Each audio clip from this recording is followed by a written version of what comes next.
طالع والنجم والشجر يسجدان والسماء رفعها ووضع الميزان ألا تطغوا في الميزان وأقيموا الوزن بالقسط ولا تخسروا الميزان والأرض وضعها للأنام فيها فاكهة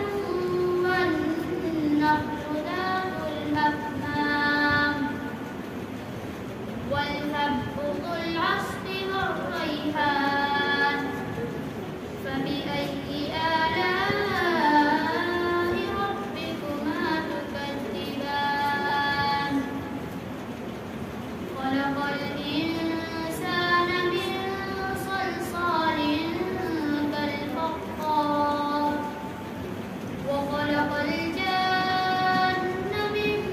مارد من نار فبأي آلاء ربكما تكذبان رب المشرقين ورب المغربين فبأي آلاء ربكما تكذبان مرج البحرين يلتقيان بينهما برزخ لا يبغيان فبأي